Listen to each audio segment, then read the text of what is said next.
everybody doing today on this wonderful Sunday? We are expecting to finish chopping first cotton here in just a couple hours. So I figured I would throw up a live stream. It's been a little while since I've done one. Especially it's been quite a while since I've done one from the chopper here. So this hay has been laying for 3 days now. 4 days. Thursday, Friday, Saturday, Sunday, Sunday. Yeah, 4 or 5 days. We ended up getting a rain shower here on Thursday night. Thursday afternoon. It was like 5 o'clock. That shut us down. We didn't chop anything here on Friday, and we did a little bit of chopping here last night, and we're gonna finish it up here today. It's a little greener than we would like it, but we're expecting to get rain showers throughout the rest of this week. We haven't had any rain in quite a little while here. We've got Andrew merging. He's only got like 5 acres left by the looks of it here. And then that is going to do it for first cotton. We do have some grass that we are going to maybe bale, but if we don't get the weather for that, we're just going to chop it and put it in a heifer bone. So, we'll see how everything goes here. I did have good cell service or a good internet connection here.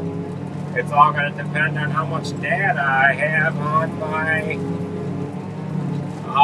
Verizon plan here. So we're loading the C5 with the other black and red Moss trailer right at the moment. The field that we are chopping is the field that I had Trump 2020 planted into a 3 years ago. And ironically enough, when we were chopping third cutting last year, that's when this trailer was new. I think it was third cut. Oh, maybe that was the other trailer. Now we got metal. So we'll go ahead and take this out. What I'll do is sometimes it's just a little piece of wire, and it ends up falling between the feed rolls of the head, the auger on the head, and the feed rolls where the back of the head mates up against the front of the chopper. And that's what happened because it didn't kick it out unless it picked up another piece. So we've got the next truck back. He doesn't want us to deal with metal. He wants to stay right there. So he isn't allowing the trailer to back up at all. But that's alright.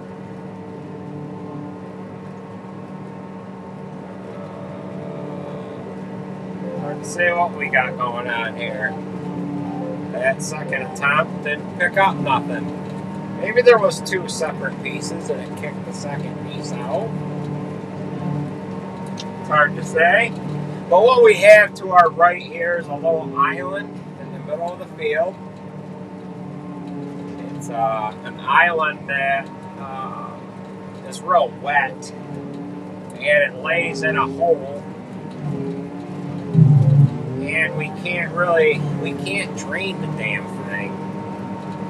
So as far as getting a tile line into it or anything like that, we aren't too awful successful with doing that. So we've only got a little bit more to put on Sarge here. We've got the front end loaded. Now we'll let him pull ahead here, load up the metal, and then we can let him go. We've got, yeah, a little piece of chunk wood there just went in, but it didn't boggle the feed rolls. So I don't know how many of you I have in here. I haven't pulled up the comments here. Where are we? There we go. Yeah. So, we've got some of you in here. How dry is it up there? It is real dry. The hay's not all that dry. We're running right around 70% moisture. What's going through the chopper is about 64 right at the moment. And this is a dry section. So maybe I need to send an email out to let all the drivers know we're backing up. By the time we get the message out there that we're backing up, sometimes it can be too late. There. Alright, let's go and find this piece of metal. You guys aren't going to hear me at all.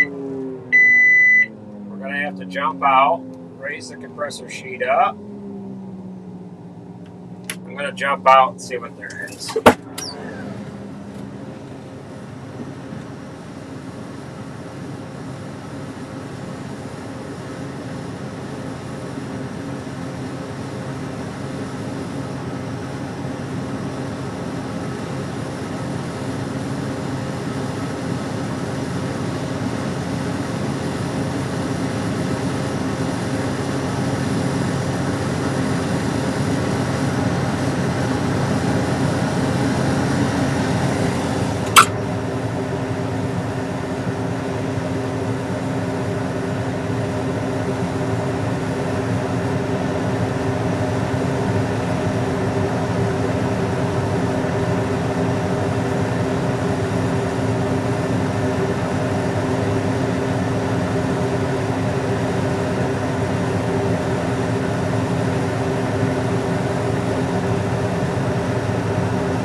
Alright, so that was a piece of wire in my left hand, which is above the steering wheel right now.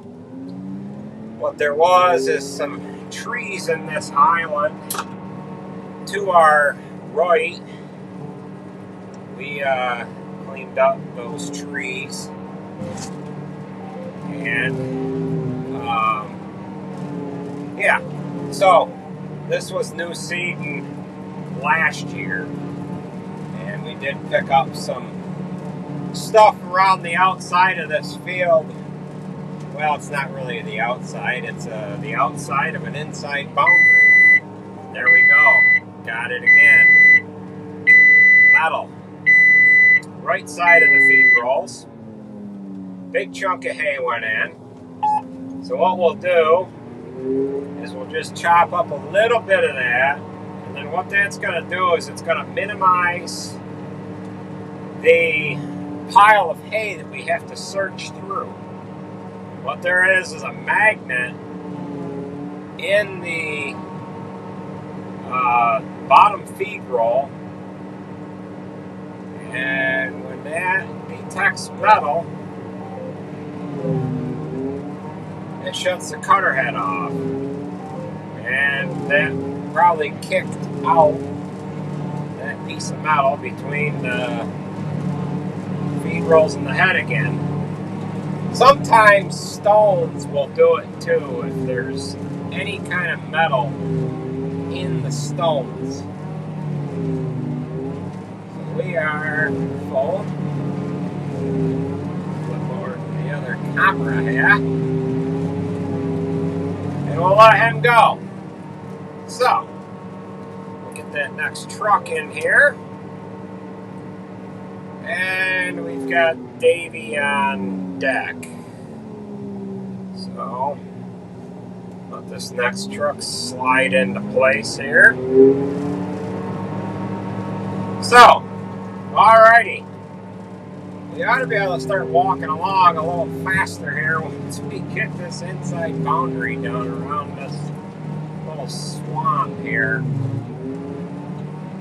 It takes a lot of time when you're picking up metal and dealing with that crap.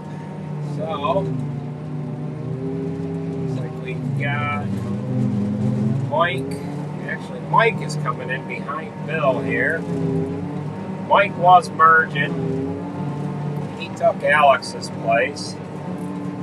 Alex had some things she wanted to do for it being Sunday. So here we go. We got more metal. It's not going to be time to start up a live stream. I haven't gotten into metal at all in the last 3 days. Alright, so that is still on the feed rolls. So we'll shut this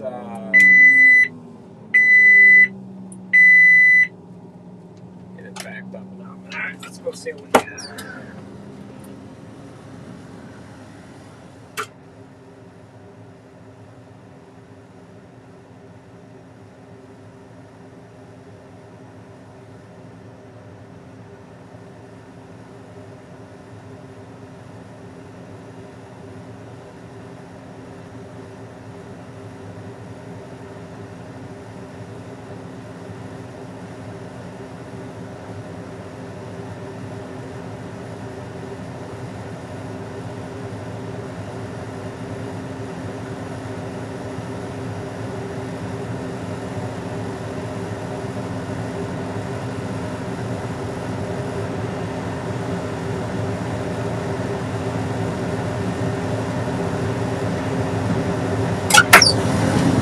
Alright, more barbed wire. My left hand, right above the steering wheel here. That was a larger wad that was laying on the head. What we have done in the past is just take the wad of hay and throw it in the edge of the woods. Just because you get in and out several times when it's only a piece of wire, you know, that big. And you waste a lot of time, trucks sitting, every other damn thing. So we're just about around the whole thing here.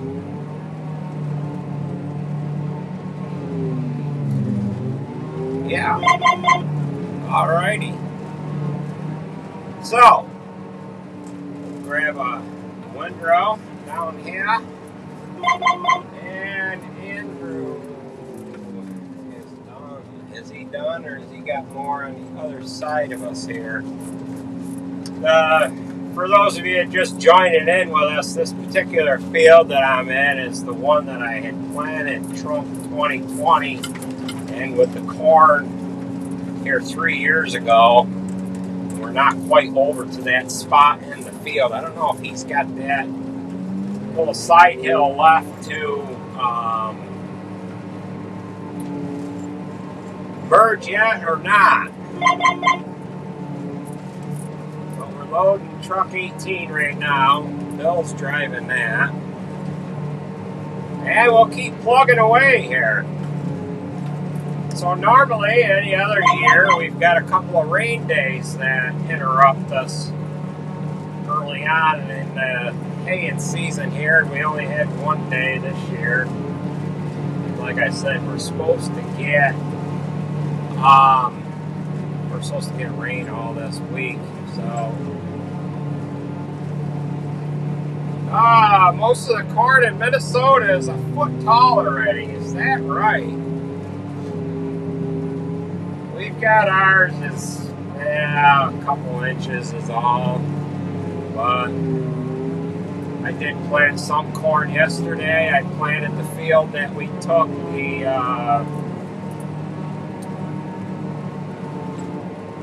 first piece of hay off of. I planted that here yesterday afternoon before we started in. So,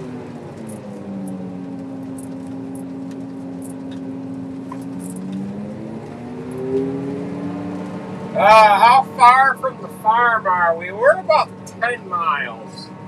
So we've got 5 straight trucks running today and 3 tractor trailers, and they're just keeping up. I did have a little bit of a gap here a second ago when I started up the live stream. That gave me a little bit of time to get things plugged in and a title generated and so on and so forth. So like I was saying a bit ago, we've only got maybe 2 hours left to chop and first cut. So, let's see. Arizona's 92 today, and it's going to be 109 next week. Is that right? Corn is 3 to 4 foot tall in Arizona. Yeah. So it looks like we have old Ethan in here. He should be packing. How much smoke did we get? It was real hazy here.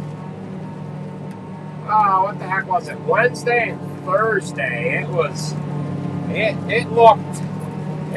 real strange. It almost looked like I had a goofy filter on the damn lens of the camera. It was yellow. Everything was like yellow looking because of the smoke.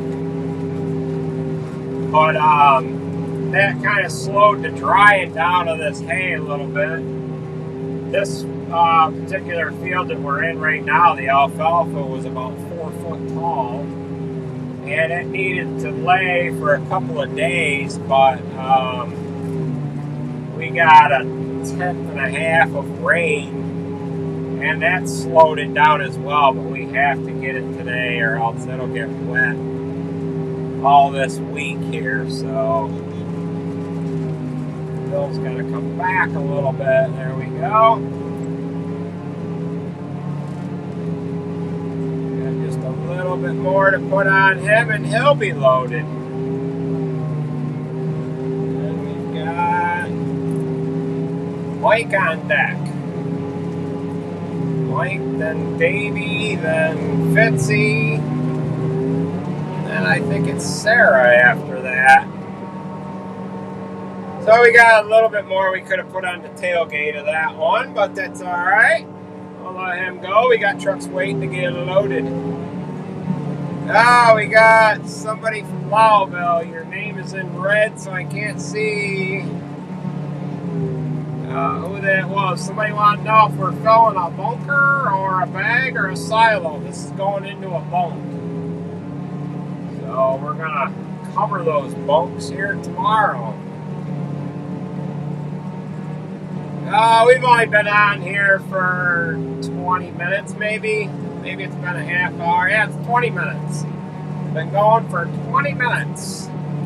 So it looks like we got 548 of you in here.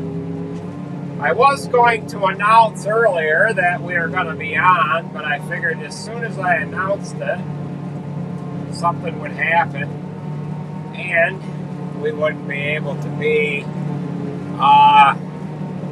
doing a live stream, so that's just the way it goes.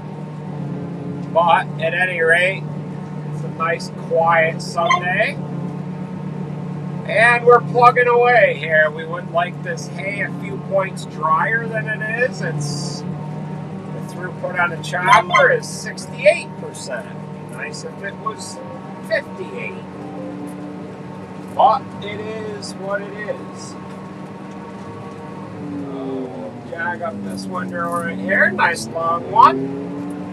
Again, I don't know if Andrew got done in here or not.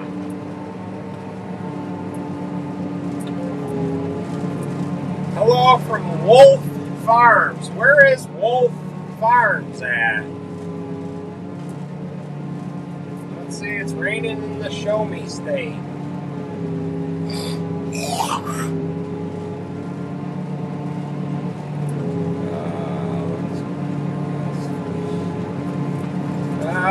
Looks like it's the best first cutting fields here, very dry in Iowa. This is going at a pretty good amount to the acre. We're averaging 2.2 dry tons to the acre. That's just a little over 5 on the wet side, but we're a little wetter than normal. So we're 69% moisture rate at the moment. Yep, chopping has been going real good. We did have, well, you'll see in the next video or two, you'll see and hear of a couple of breakdowns that we had. Another thing that I can tell you is we demoed a new chopper on Wednesday, I believe it was. If you followed along on the old Instagram, maybe you'd noticed a picture or two that I posted on there. I think I posted something on there. But we ended up having the ability to demo the 9700 chopper. That particular model has the 18-liter John Deere engine in it. That engine's only been out a couple of years. They first introduced it in the 9500 and the 9600 chopper for last year, and they are featuring it in the 9700 chopper for this year. The prior year model 9700 chopper had the Liebherr engine in it, and it was the smallest of the three large choppers that had the Liebherr engine. John Deere's top two choppers, or largest two choppers, the 9800 and the 9900, are still using the 12-cylinder, the V12 Liebherr engine, which is a 24, either 24 or 25 liters. The 18-liter engine that John Deere produced and made does not use diesel exhaust fluid. It has some kind of a emission system that's using the turbo and the injector. You know, it's a system like that. I did see, or Jared had seen some stuff on the internet where John Deere has a couple of real large, I don't know if they're just wheeled tractors or just track tractors or a combination of both, but they have a 690 and a 740 that'll be out in a couple of years. I don't know if they had anything any bigger than that or not, but if I remember right, they were going to use that. Oh, my brother David's driving that one. I thought Davey was driving that truck. I think they're going to use that 18-liter engine in it, whereas they were using the, what were they using, the ISX Cummins? I'm not quite sure. But, yeah, so it's, that's going to be something when that,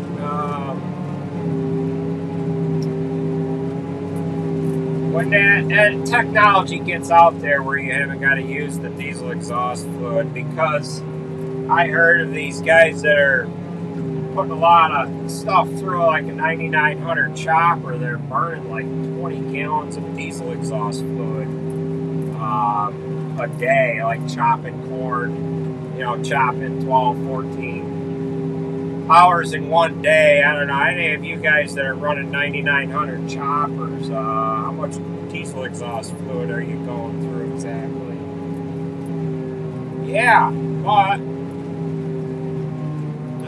inch and a half of rain here tomorrow. Is that right, Kevin? I didn't know that. Any thoughts on the new big bud tractors? I don't have really any information on the new big buds. I think they're gonna be a nice tractor. I don't know how well they're gonna sell with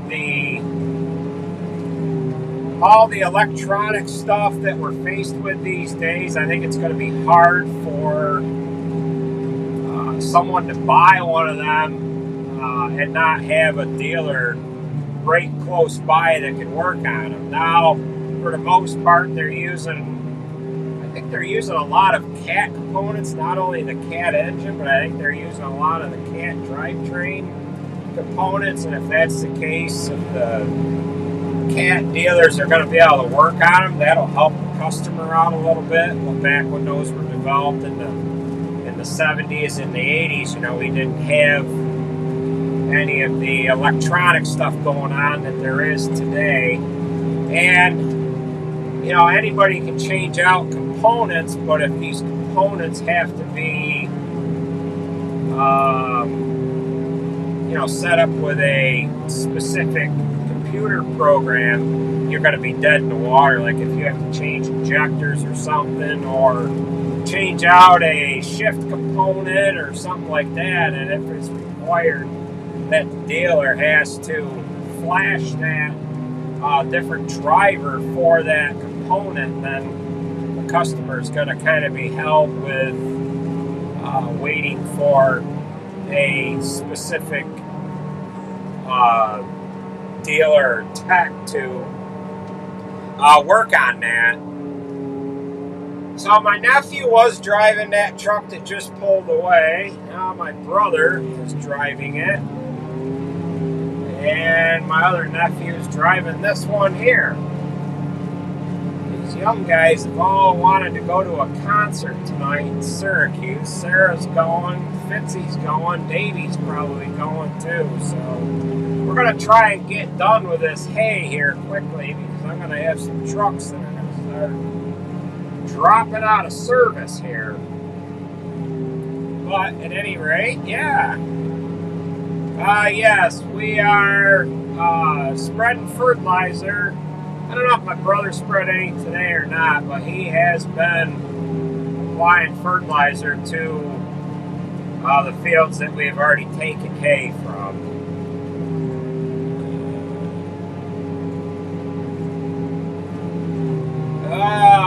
Ethan wants to know if we should break the news. I don't know. What kind of drama do you have going on now, Ethan?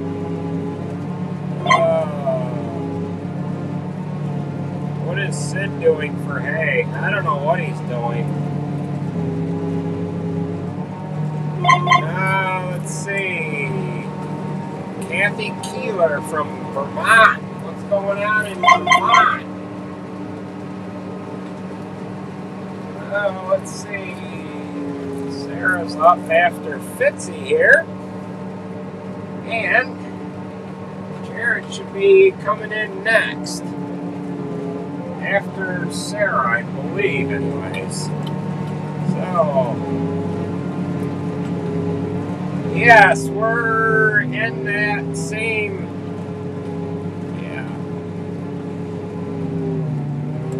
yeah, I hear you there, Paul. And this diesel exhaust fluid is just, it's just a pain. Just one more thing to carry with you, have with you, and so on and so forth. How bad was the smoke? We talked about it a little bit earlier. It was, I heard of some people where choked him up a little bit. Jared, for one, he was hauling manure, and he wanted to get down in underneath the barn with a skid steer, but the air was so heavy that the methane in the barn, it was laying in the barn pretty good. We had fans and everything else rolling. It did limit the amount of sun that we got for a couple days. I don't know if that was a good thing or a bad thing, but it slowed the drying process down on the hay here. And usually we deal with this alfalfa hay getting too dry on us. We get too much cut at any given time, and it causes some problems that way with the blower pipe and the transition panel and what have you on the chopper getting all gummed up. I've only been down underneath this chopper twice to clean out gummed up material, or clean out a plug because of gummed up material. Once was last Sunday and once last Monday. So that's all I've had for climbing in and under this damn chopper. There's been times in the past where I'd be 10, 12 times a day crawling underneath the damn thing to pull out a plug.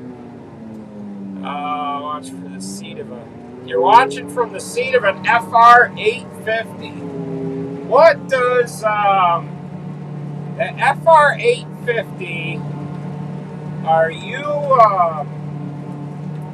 is that new enough to where you have to burn DEF in that? There, Tylee? And if so, how much DEF do you go through in a day?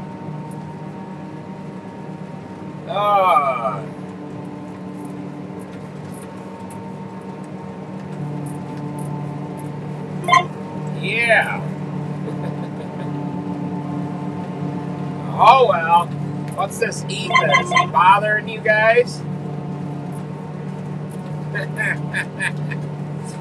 Oh, let's go back and see something.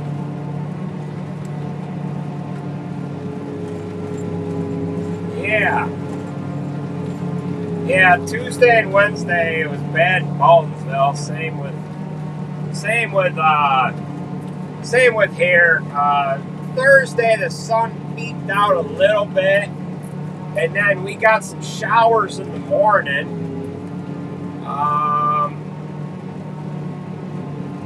Showers in the morning.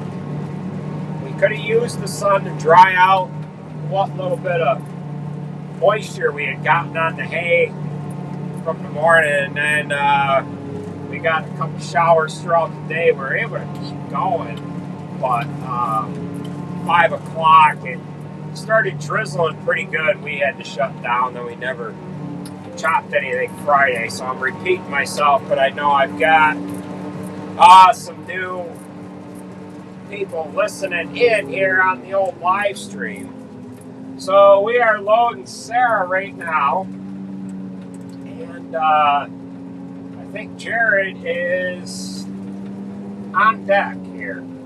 He did help Andrew screw around with the merger for a little bit, and he got a little behind in the lineup, so but yeah. Any plans to replace the chopper? We'll just have to wait and see. Oh boy. Let's just say we are going to replace this chopper with a 9700. I just don't think it's going to be that one. We're coming into the 6th year with this chopper. And when we bought this, we went from the prior model to it, which was a 7780, and it cost us quite a bit of money to jump up from one model to another. And at the time we did this, we did it because of the emissions that were going to be rolling out after this model year chopper was built. and we had a lot of other stuff going on financially, and we didn't really want to do it, but we felt if we did, we would just run this chopper longer than normal, and I'm not ready yet to trade choppers off. This one's got 3,100 hours on the engine, and it's got let me look it up here. Come back a little bit, Sarah. I gotta look up the exact hours here. I want to say it's, where are we here? We are 3,164 engine and 2006 cutter head. So it's got some hours on it by some people's standards, but it's got a lot of life left in it. The thing is, if you're gonna run a modern machine and you end up trading off quite frequently, the dealer would actually like to get this chopper sooner rather than later, because what they want is they want a machine that's marketable to a customer that would buy a used machine. You get too many hours on these machines, and they're just not a marketable machine for the used market. But we run tractors 10, 12, 15, 20,000 hours, and we end up putting several sets of tires on a tractor before we even think that it's wore out at all. And the tires on this chopper, for example, are like brand new. Stu, what's going on today? Buy a Klaus Jaguar. I don't know anything about a Klaus chopper. We tried one out years ago. I think it was like a 840 or something. The college owned it. I only had the college was the prior owner. They had traded it in, so it didn't have many hours on it. I didn't run it. My father ran it. But with the support we get from Deere, it's really hard to beat.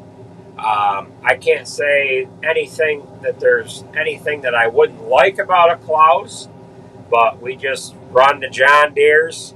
I did try a Krone chopper. It was a something 700. Oh God, that was, I don't know if we had this one yet or not, but they were in the area. I chopped some corn with it. The controls were a little different. I thought I would probably like the controls.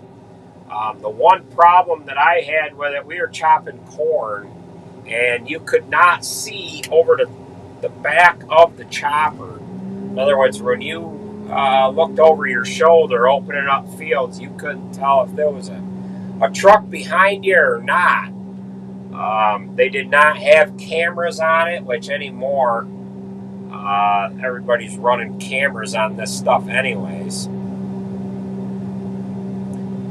Klaus choppers are the most popular in the UK. Is that right? I don't know what kind of truth there is to that statement or not, but usually I judge something by how popular it is by going on these sites that sell used equipment, and you look to see how many used pieces of equipment there are. And in the States here, Tractor House has more John Deere self-propelled choppers than any other make. I don't know what there is to that, but that's one thing to go by. And the same thing with the tractors. There's more John Deere tractors for sale than there is any other make. Now you might say, well, that's because everybody wants to get rid of them. Well,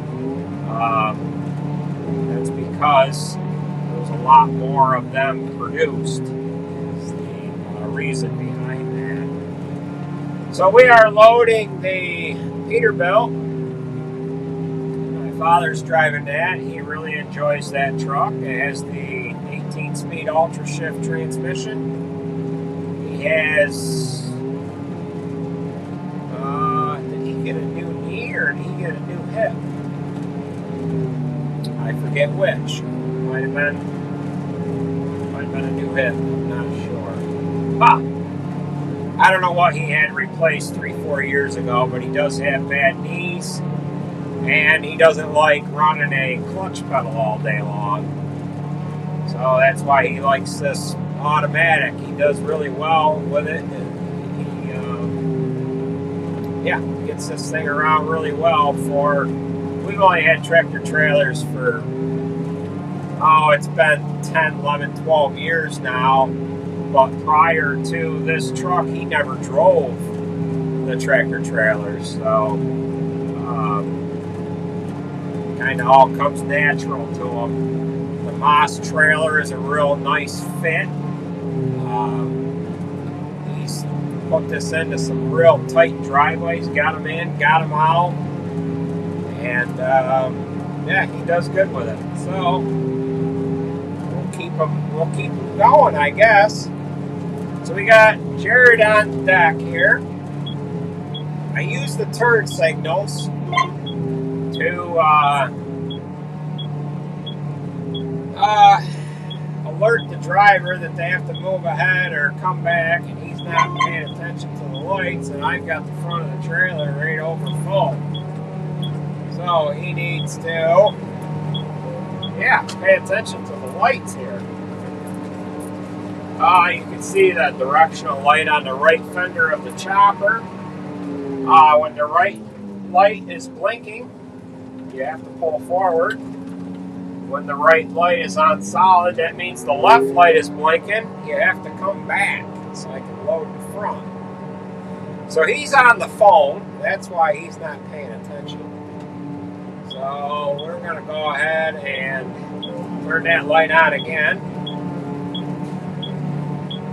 Sometimes if I get going really slow, he looks at me like, what do you got? What's the problem? Oh, come on, man, get me loaded here. And he realizes that, I haven't been paying attention to the lights. Come on there.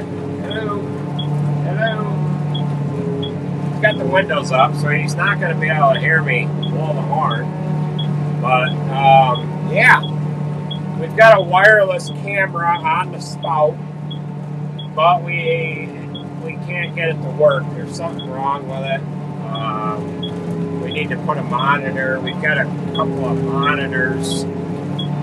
And we have monitors in most of the trucks. We just don't have one in this truck here. Oh, he sees the light blink. So there he is. He's moving so we can load the back. I'll show you that the back of the trailer is empty. Now, as long as he doesn't get too far ahead of me, we'll be good. Every once in a while, I get a wad coming up and I have to slow down and stop. And the guys keep going and I blow a little hay on the ground. So that's not good.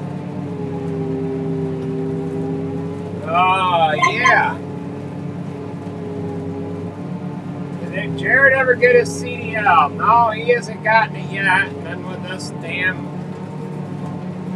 how they have this set up now, in order to get your CDL, you got to take a freaking course. I think there's ways around that. I've just got to research that a little bit. But at any rate, we've got to get that sorted. With a farm plate in New York State, as long as we're hauling from farm to field or field to farm, our drivers aren't required to have a CDL, providing that they are driving a truck or road tractor with a farm plate. I know some of you over the road guys are going to cry and whine and say, how dare this ever be like that? Well, you guys are charging enough for freight, or should be charging enough for freight. If you can't make any money at it and want to continue crying, then switch careers. Smoke came out. Yeah. So everybody wants to think that the other guy has got an easier lifestyle. Well, we all chose our lifestyle. I have people that'll tell me, "Oh, you work too hard," or this person doesn't have as hard of a life as you. Well, that's not their problem. They chose their life and they did good by choosing what they're doing, and I chose mine. So I work 7 days a week, and I don't really think it's work, but it's yeah. So when I hear somebody crying and whining about how hard they have it, well, change your life style. A little rant there, kind of went off on a little bit of a tangent, right? But yeah, so we've got a little bit to put up in this front pocket. We're gonna go ahead and let him pull on out of here. He's got enough on now. All he's got to do is make eye contact with me. He gets the thumbs up. Good. You got to look at me. You got to look. He's still on the phone. Now he's going to pull in alongside me here. Yeah. Come on. You're loaded. You're loaded. You're loaded. You're loaded. Now turn around and look. Turn around and look. You drive too far ahead. You're not going to see me. You're loaded. Yeah, there you go. You're loaded. Oh, boy. Yeah, we do need to get radios. Before we go into corn season here, we're going to have to get some two-way radios. We have CBs and everything, but I'm so frustrated and done with monkeying around with CB radios that we don't use them. We use group text as far as to tell everybody where we're going, where we're at, where we're dumping, whether we're switching from one bunk to the other.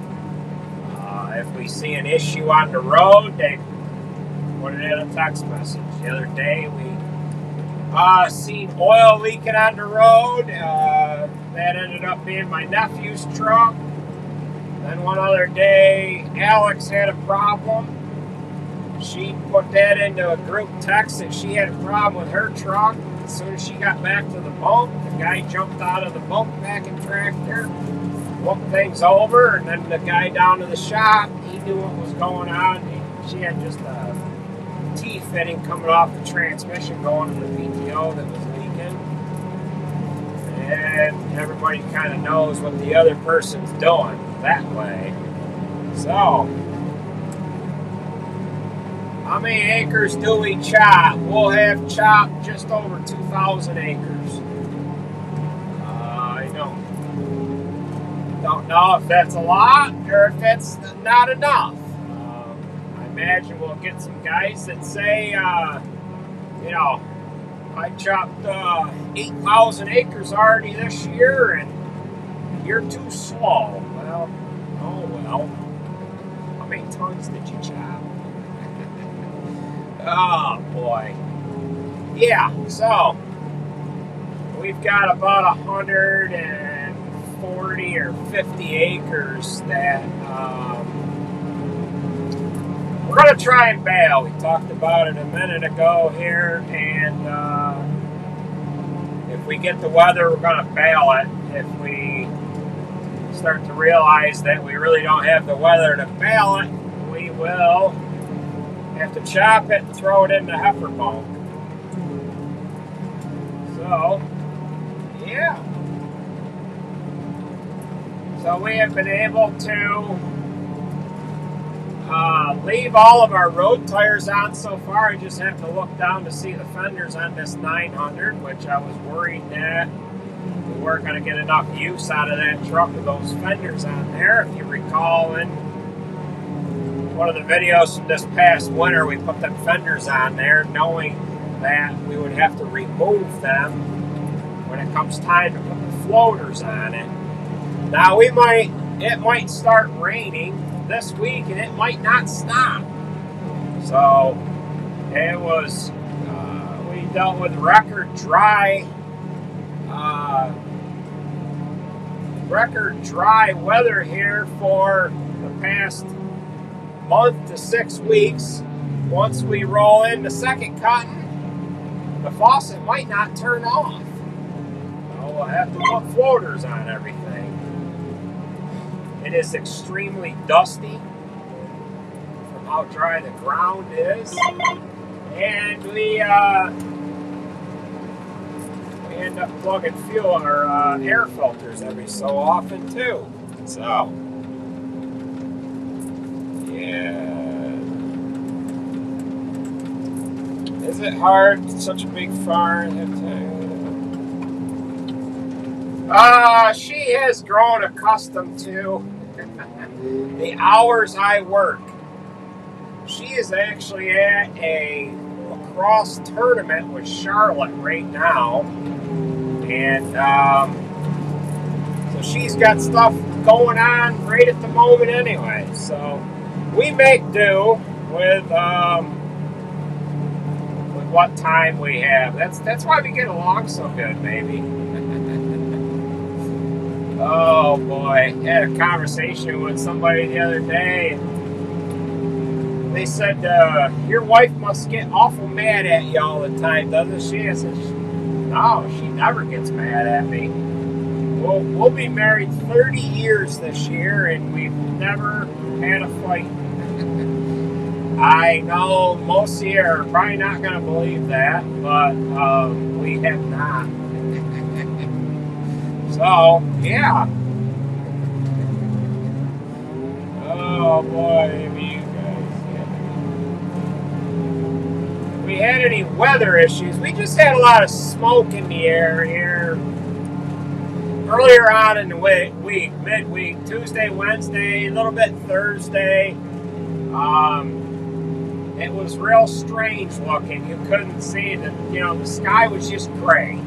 It looked like it was going to just start downpouring any minute, but there was a little bit of a yellowish orange haze to the smoke as well, and that was the sun trying to peek through the smoke. Every once in a while, you can get a little bit of a whiff of the smoke, and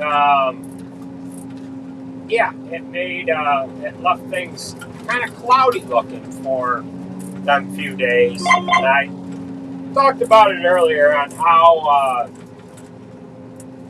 it allowed the moisture to stay in the hay. It was kind of a good thing because usually the hay gets away from us to the point where it gets too dry. So it looks like we got quite a lot of people joining in on the old live stream here. Kindly go over and hit the thumbs up. Let's see. Somebody just text messaged me. Guy from the UK text messaged me. And I gotta go and read his text message.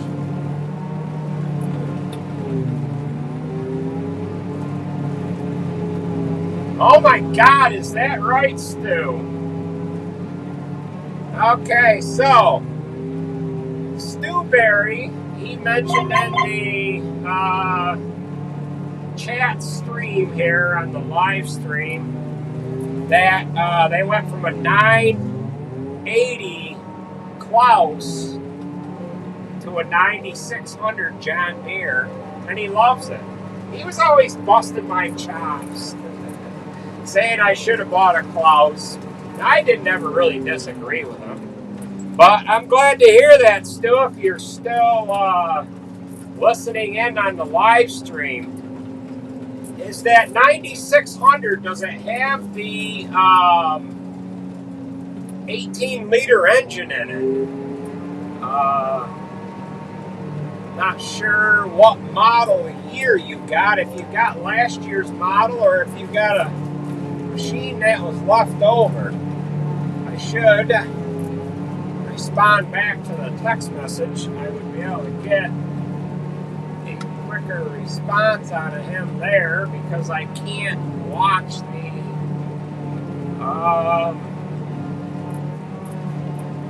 yeah. Excellent. Does that have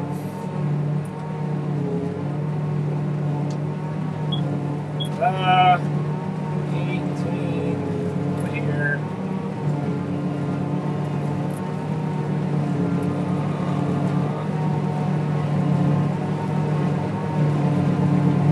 Okay, so we're texting and chopping and live streaming and trying to get Jared topped off with a nice load here. So I texted Stu to see if that chopper that he has the 18 liter in it or not. I know he probably said it in the chat on the live stream, but I can't pay attention to every message that scrolls across the screen here. So he is, yes it does, oh my god. So he has the 9600 Deere chopper with that 18 liter Deere engine in it. Now we demoed that chopper last week, the 9700, actually it was just the other day. The chopper is rated at 800 horsepower. This one is rated at 700 and some change. And you could feel the difference between the two choppers. It was well over that 100 horsepower. The largest John Deere chopper, the 9900, that chopper has 956 horsepower, and there's about $100,000 difference between those two choppers out of the gate. Getting right down to it with discounts and whatever, it's probably closer to like an $85,000 difference. But at this point, I don't see having any interest in that large chopper. We've got neighbors that have that 9900 and they absolutely love it, but they're dealing with diesel exhaust fluid as well. So we just got Jared loaded. Now Sarge is in on deck. We're loading the second black and red Moss trailer. This is the newer one here. This is a 2023 model. Maybe it's a 24. Not sure, but at any rate, it was brand new last year. We had bought the red and black one, and then we told Chuck that we wanted another one, and we wanted it black and red. I ordered it, and it came in, I think I said earlier that it came in for third cutting, and I can't remember now if we got it for third cutting or if it made it, if we didn't get it till corn. I can't remember now. So the 9600 chopper, I don't know how many horsepower that is, but that's got to be at least 700. The 9600 the prior year model to one that's coming out that has the 18 liter in it, that had the 13.5 liter engine in it. The 13.5 is that same engine that was in the 780, along with the 9560 as well. So yeah. So we'll keep plugging away. We've got, what do we got here? How many acres have we done? Oh, I don't have the right page pulled up. I've got my other iPad doing camera work here, and I can't look on that one. So we'll just have to. We must have 25 or 30 acres left in this field here, so we'll just keep plugging away. And I'm sure I'll repeat what I've said several times here, but every once in a while I glance over to the phone screen here and I see that I've got a question that maybe came up earlier, and I end up answering that same question.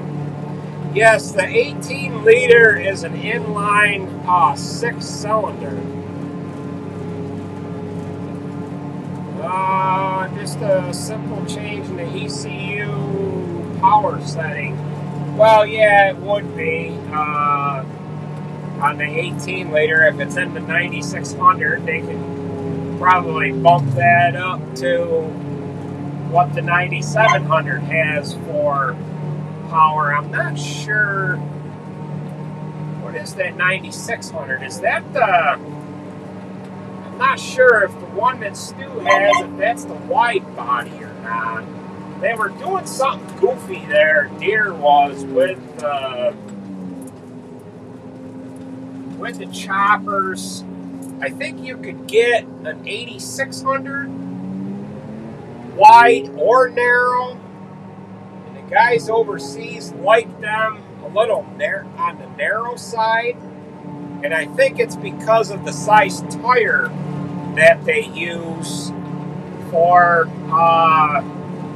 running up and down the roads, and it allows them to have a little more room to work on things between the tire and the cutter head as to why they might run the narrow body machine.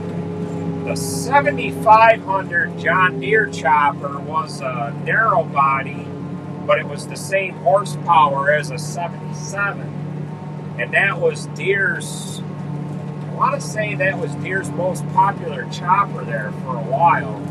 We went to a chopper meeting here, not this past winter, but the winter before, and the guys from John Deere were saying that the 9900 chopper in,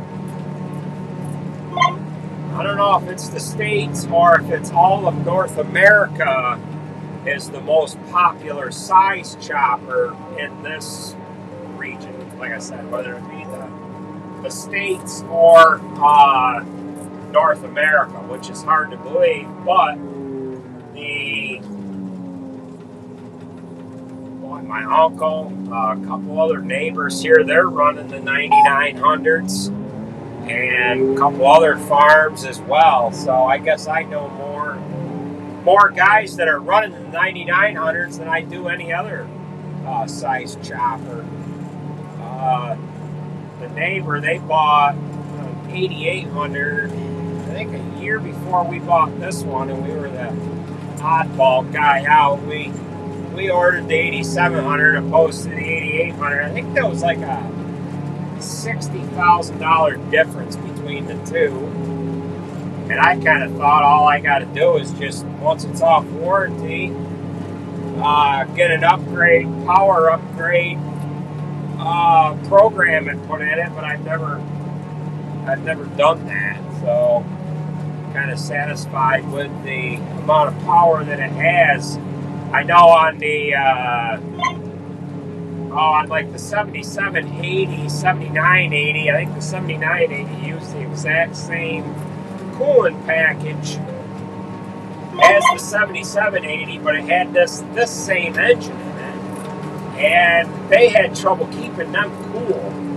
This here, you could push it as hard as you want. You could run it right in the red all day long on the power side, you know, run the pulling as much power out of it as you can get, and it'll never get up over half on the coolant temperature. So the coolant package is definitely a lot better in these 8000s, which I think what they were doing when they developed this 8000 series chopper, they were actually getting ready for the engine that they were going to dump in the large 9000s with the 24-liter engine. I mean, there's a lot of room for a large engine in these frames of these choppers now. What does Barbland chop with? That's a good question. I think they're running close. Maybe they're running one of each. I'm not sure. To be honest with you, I am not. I gotta say, they're probably running 2 Klauses, or they might be running, boy, I don't know. If I was guessing, I would say an 8800 or a 99 and 1 Klaus or 2 Klauses. A little wad here. We'll go ahead and pick that up. Blow that right in the front pocket. Oh, we're working around this island here, so I don't know if I'm on a long row or a short row. But we've got Bill Murphy on deck, my brother after him.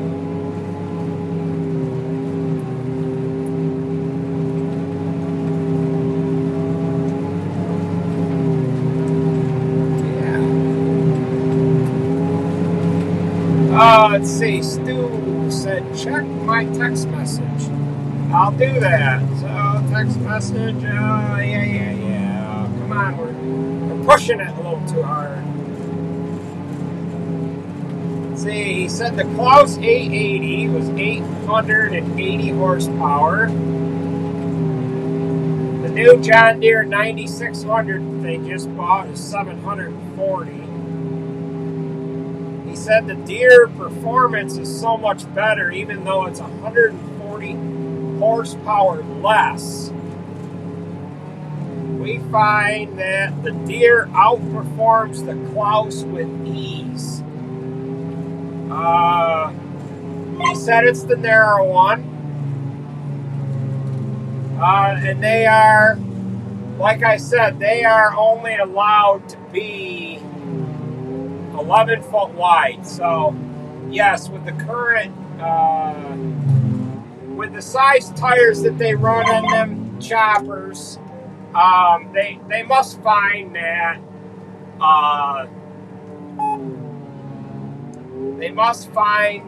the narrow body works better to be able to work on the cutter head, I would have to guess.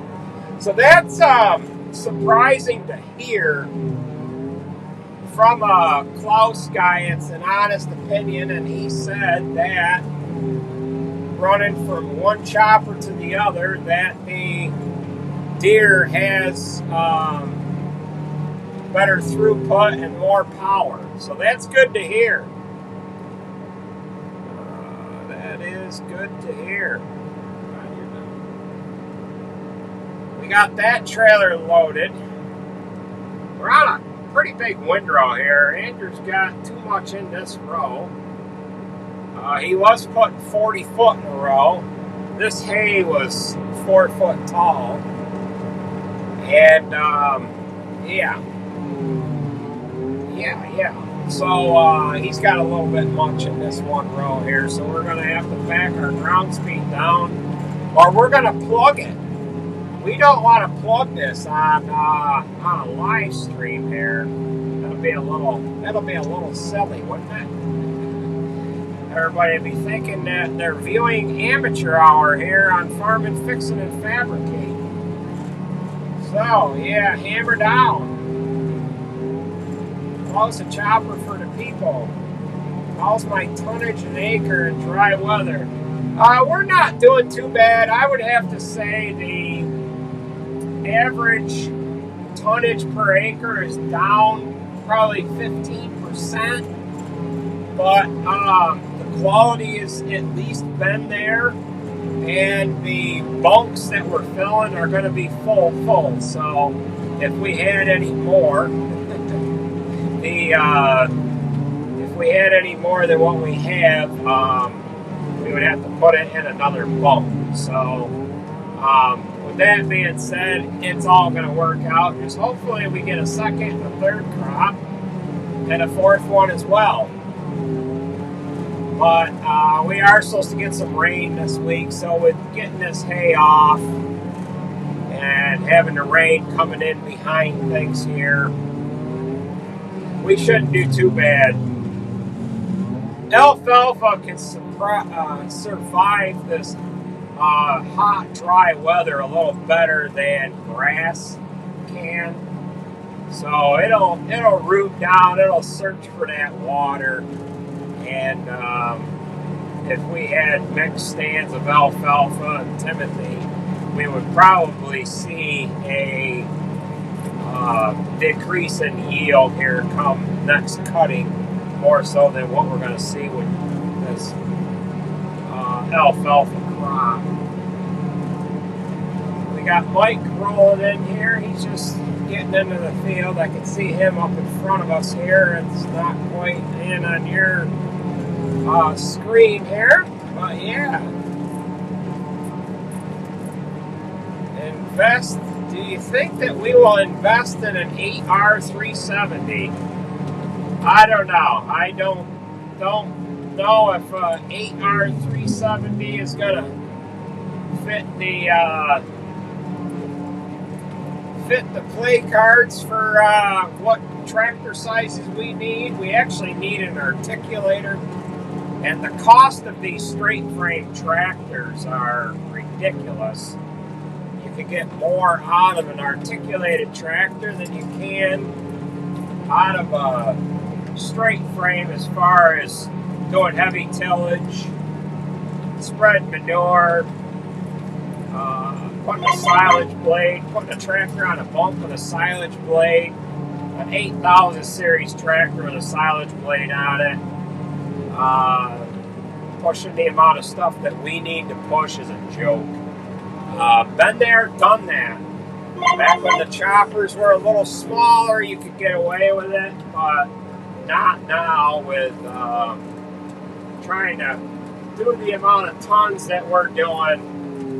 An 8000 series with a blade on it just doesn't cut it, and they're not heavy enough with the size manure tankers that we have rolling around these fields. So yeah. Thought it was always amateur hour. Well, yeah, you know. Oh boy. Alright, so 18 is going to have a good load on her here. I got to be able to get to the front, Bill. Got to bring her back a little bit. Got a little bit of a washout spot here. Flip you guys over this way. There. Got just the front to fill. And then we'll be able to roll him out of here.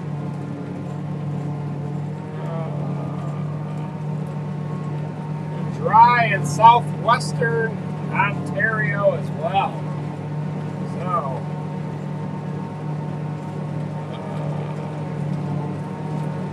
yeah, let's see. That Marhuff says, yeah, go ahead and hit the thumbs up. You're right. You guys got to do it.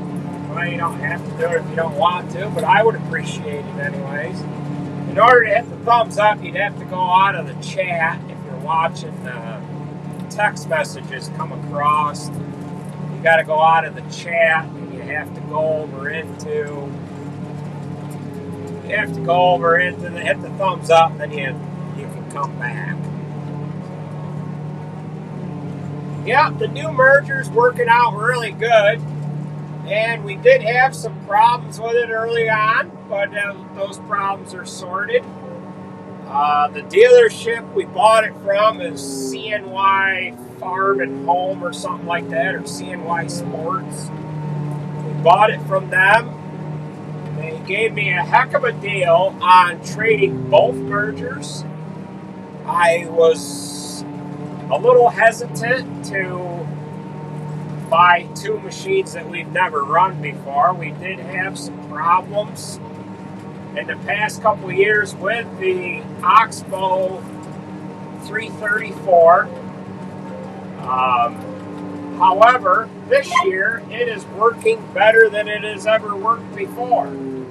So I'm not sure what's going on with that damn thing. I would have really kicked myself if we would have bought 2 of those rock mergers and they didn't work out. As it is right now, it's working good, and I'm glad we didn't buy a second one because the Oxbow merger's working fine.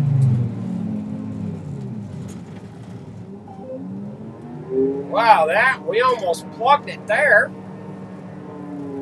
So we got her shut down just in time.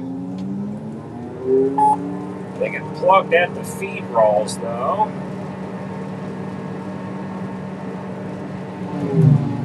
Whoa, we almost had the pipe plugged. She pushed out a big wad right out the pipe there.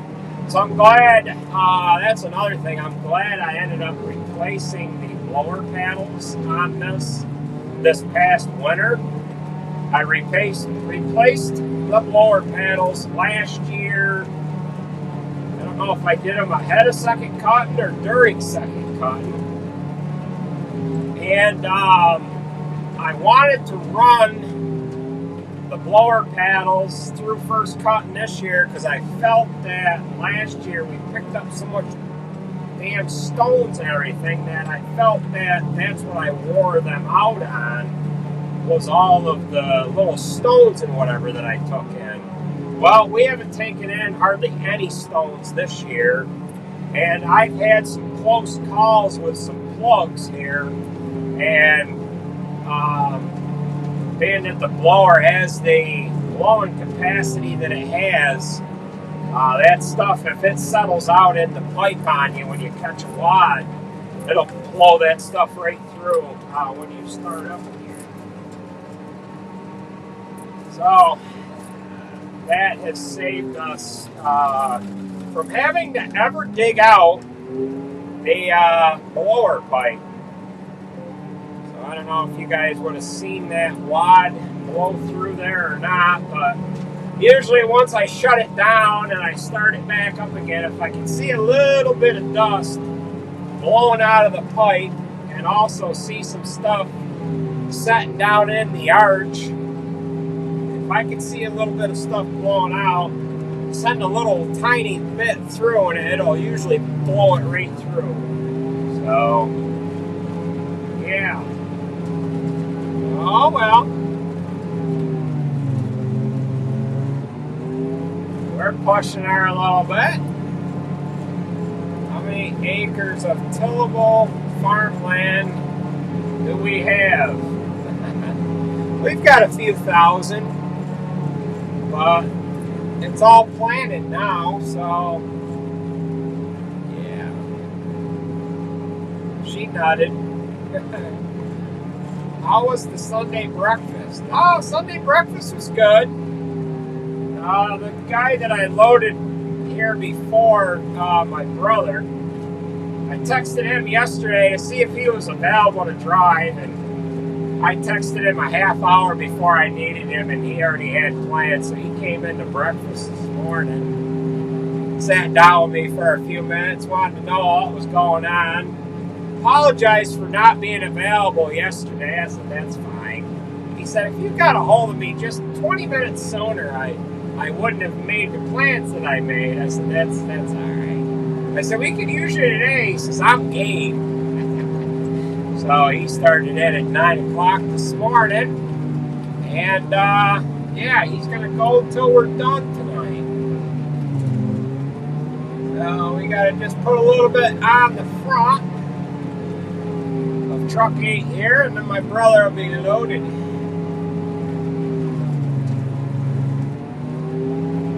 Try to push the chopper a little bit to get up front. That ain't gonna happen, so we'll let him go. Now we got Michael on deck. He's gonna slide in here next. Plug it for entertainment value. I could do a staged plug, right? NASCAR is on, so Brad Anderson is breaking away for NASCAR. How's my back doing these days? My back is doing good. Back, legs, knees. Who packs the bulks? Well, Nate's pushing today, and my brother-in-law's, one of my brother-in-law's employees that works for him during the week, works with my nephew, he's running a packing tractor right now. So, Hey-Man says, hey, I should have called, he would have helped.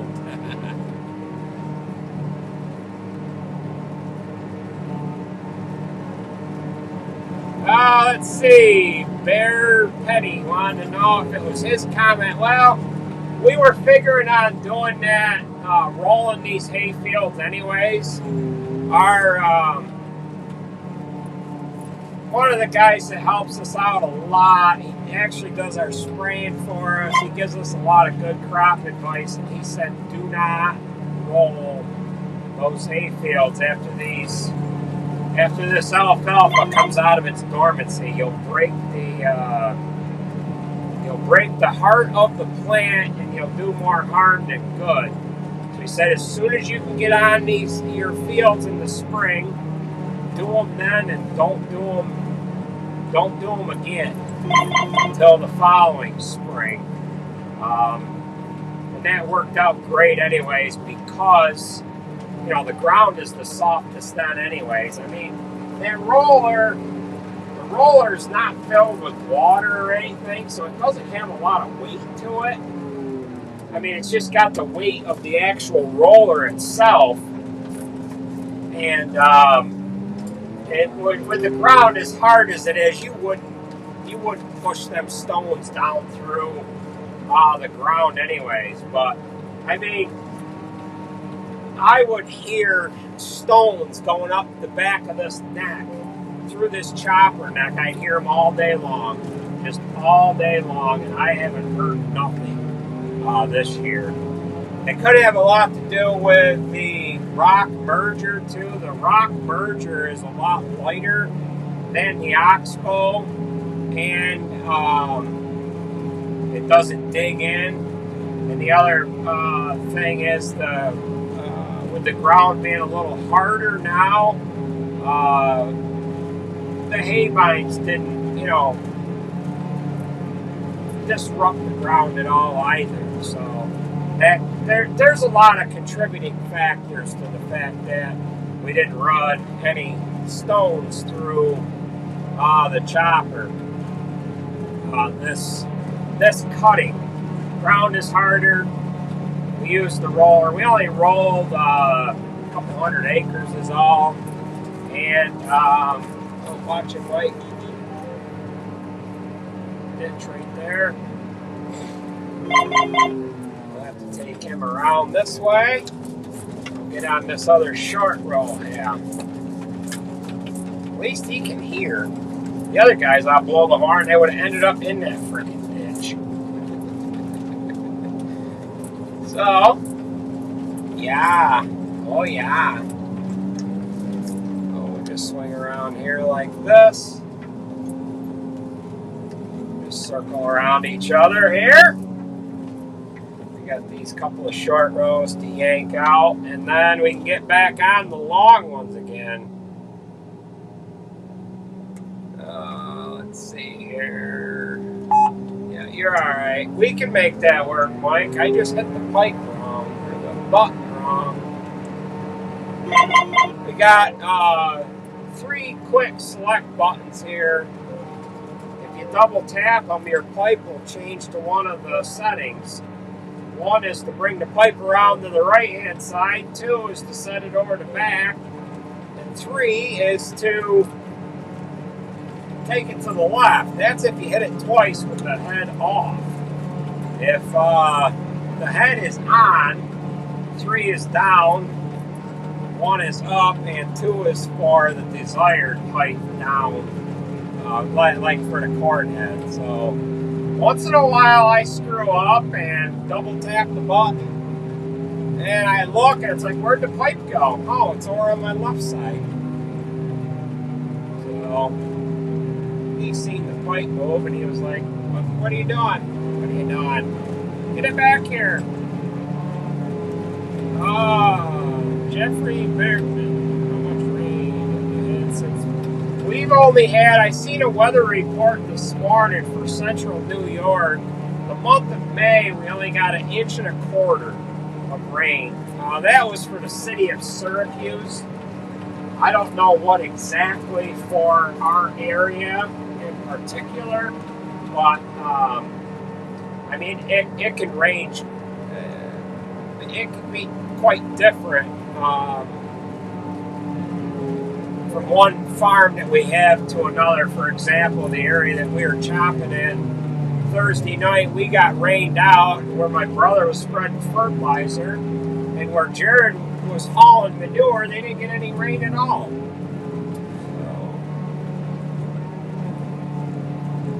how many acres do we do for corn silage and haylage? Well, we'll have chopped 2,000 acres of hay, first cutting hay. We've got another 130 or 40 left to do that we're going to bale.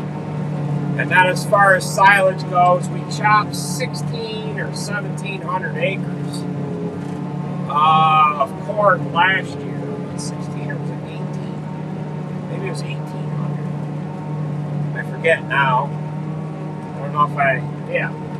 So, the corn silage acres all depend on yield. I mean, if you got more yield, you're going to put in more acres. So Mike is full. Who do I have on deck here? Sarah? Sarah will come in next. Let's go this way, Sarah. We've got a short row down in front of us that we'll grab. She's following. And then we've got nephew Fitzy on deck. So, looks like we've got 880 of you in here. Are our cows kept in sheds all year round? Or do they be out on pasture ground eating grass? No, our cows, all of them, are kept inside. Kind of like expensive show dogs, or show pets rather. You know, some people get butthurt when they hear that, oh my God, your cows don't go outside. Well, you got somebody that has a real expensive pet. Does their pet go outside? No. They have a controlled environment for their pet, and they don't want their pet to be outside in the weather. Well, that's the same thing, same way we feel for our cows. We can control the environment that they're in. They're all inside right now in the shade. It's not too overly warm right now. It's like, I don't know, 75 degrees today. They all have all the food they want, all the water they want, clean beds to lay down in. They don't have to worry about predators. They don't have to look over their shoulder at all, wondering whether or not there's going to be a coyote coming after them or what have you. And they are perfectly content being inside. You could, if you had a pasture, and guys that do pasture their cows, they'll have a good majority of them will stay in the barn. They'll go outside for a little while and they'll find themselves right back in the barn. So this way we can, by having them inside, feed them a controlled diet as well. As far as a cow going out and eating grass, you know, you might want her to have some intake of some grains as well, so that she can get the proper minerals that she needs. And if she wants to be a hog and she goes out and eats too much grass, she might not have room in her gut for any grain. So then she's not getting a proper balance in her diet for what she might need, whether it be, getting ready for finishing out a calf or what have you. So that's the reasons why dairy cows are kept inside. They are inside, but they're not necessarily. If you gave them the choice, they would just soon be inside anyways. Yeah.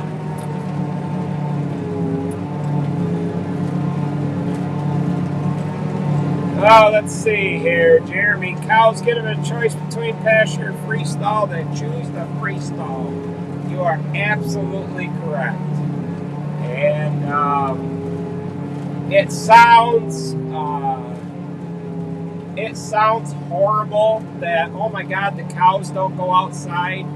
But do you know how many people get a little puppy? They think it's the cutest thing. Oh, I got a little dog.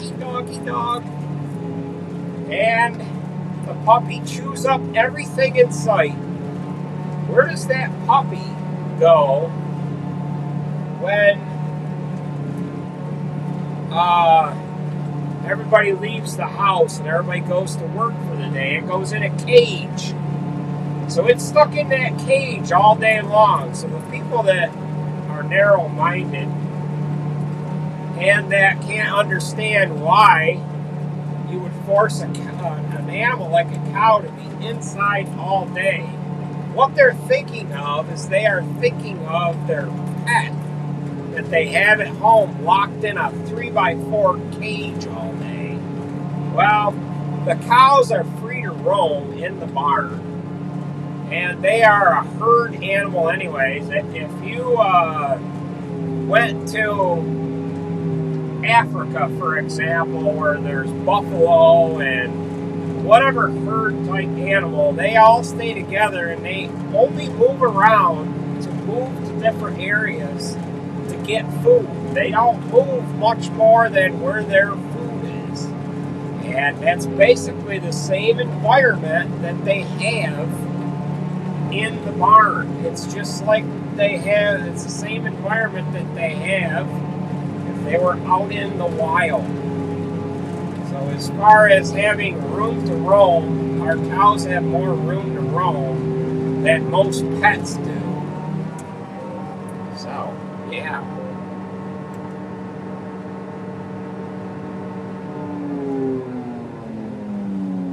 Who is the best truck driver? You know what? All of my drivers do a great job. Jared's probably the best. He can load himself. He's Johnny on the spot. I mean, he's had that 900 and that road tractor and trailer into some spots that you would never imagine. That thing would go just about as many spots as a tractor and dump wagon would go. I mean, I just wish I could run a camera all day long. I mean, when we get into the muddy season there, and he's got that truck just doing things that no one would ever be able to do. No one else. So Jared's the best driver. The girls do really good. I can't say I have any real bad drivers. They all kind of do what they're supposed to do. They pay attention. That's the main thing. All they got to do is pay attention. You know, if they see I'm slowing down, they slow down. They look at me. Sometimes you get guys. I've had guys in the past that just they wouldn't look at you. They would do just what they want to do, and that gets frustrating. But the less that you have to look over your shoulder, the better. because you really have to watch what is in front of you.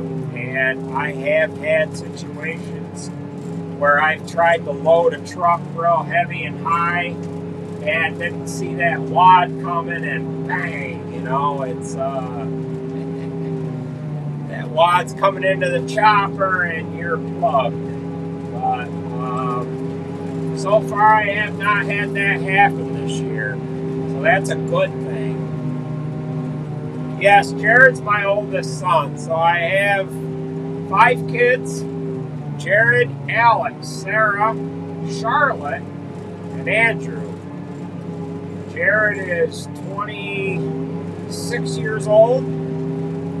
Alex is 24. Sarah's going to be 21 this year. Charlotte's 17, and Andrew is 12. Charlotte's heavily involved in sports. She's just about done with what she has going on with sports. She's going to start helping us some again this summer.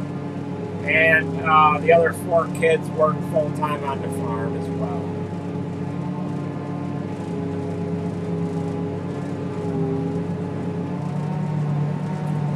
Yeah, all of our employees do a good job. They've been with us a long time. They're more or less like family.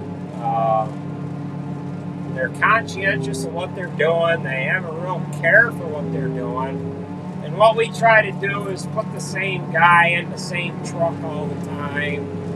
And we don't have to worry about one guy abusing something because he hasn't got to worry about the garbage that he left in it, or the windows that he left dirty, or the fuel tank that he didn't fill, or whatever like that. So that does help out as well.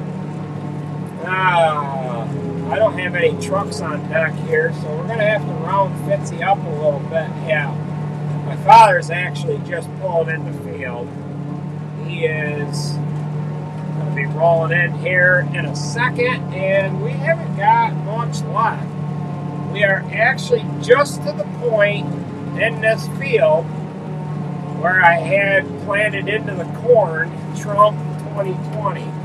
Actually, the design I put in the field made it so that the planter didn't plant in that area, and the ground that wasn't planted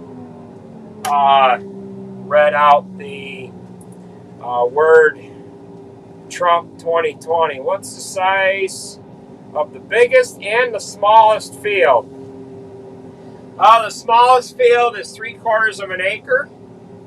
And our biggest field is, this ranks right up there. There's about 100 acres in this field.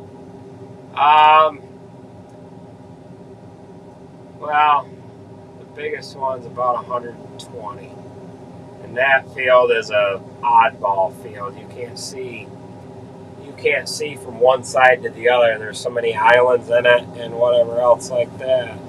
Yep, Andrew is 18, so we have to be real careful of what we say for an age on Andrew, especially when he's in a video, because I got tagged, or I got in trouble last year for where the hell did my father go here? Got in trouble last year for a video that he did a couple years ago. He was doing a live stream while he was chisel plowing. And I got a strike for that. I got a warning prior to that with my youngest daughter. I was standing on the step of the combine. All she was doing is running the steering wheel. I think she was 6 years old. And I got a warning for that. And when you get a warning, you can't have any other problems for 3 months. And in that 3 months' time, they went back through. Somebody must have reported me. And I got a strike for the video that Andrew did while he was doing a live stream. They said that It was endangering the welfare of a child. I was not creating a skit where we were pretending that he was operating the tractor. He was running the piece of equipment in a live stream. Not, it wasn't nothing staged or nothing. You could actually see that he was operating stuff, but I got a strike for that. And with getting that strike, I did hit the 100,000 subscriber mark back on this past Thanksgiving. However, I have not received my silver play button, because in order to receive that play button, you can't have gotten in to any trouble for 1 whole year. So I'm not sure if I'm going to receive that or not, but I'm not eligible to receive that silver play button until August or September. Like I said, or at all. I might not get that silver play button at all. So you have to play by the rules, and I think I kind of got slightly shadow banned anyways by talking about some politics here and there. And ironically enough, we are in that field that might have caused some problems going back 3 years ago with the design that I planted in the field. So that's why when I brought that video out, I titled it something about how crop circles are made, because I didn't really want to put anything in the title that would alert somebody to the political topic that it was designed around. I mean, that's pretty silly, really. It ain't like I'm telling anybody what to do or what have you. It was just a design that I put in the field. So we haven't done anything like that since. So, yeah. So we got... why do I fill the back of the trailer first? Well, I fill the back of the truck first so that the truck has traction. When I start filling a semi-trailer, I fill the front of the trailer first so that the tractor has traction. So we'll get this front end full, and then we'll move him forward so that I can load the back of the trailer. And then we'll have a pocket up towards the middle and the front that I'll fill last. I always fill the front last on anything, or I'll put a little bit. I always end up in the front last. And then when I stop the chopper, if the truck or the trailer continues to move forward and he doesn't realize I stopped, the chopper has time to clean out and not blow everything all over the ground.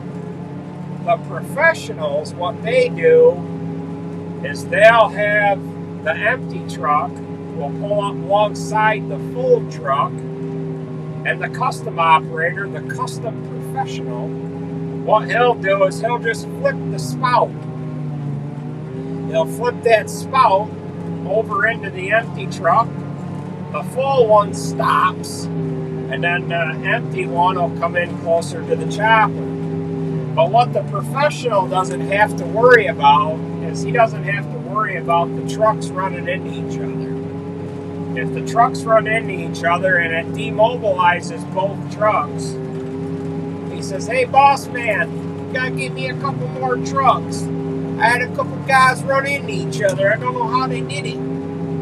So that's why we don't do it that way. And the other problem with that is you waste a little bit of the crop, whether it be hay or corn. It ends up blowing it all over the ground. Again, the custom professional, that's not coming out of his pocket. And it looks like a freaking mess when you look at a field, especially corn. where every spot where the truck switches, there's a pile of corn on the freaking ground. But the only advantage to it is you keep everybody moving. And in muddy conditions, I suppose you don't have to worry about the trucks getting stuck with trying to take off from a dead stop or what have you. Yeah. Chris Christie for president. Oh, come on now. Oh, boy. Yeah, I should have made it a woke sucks.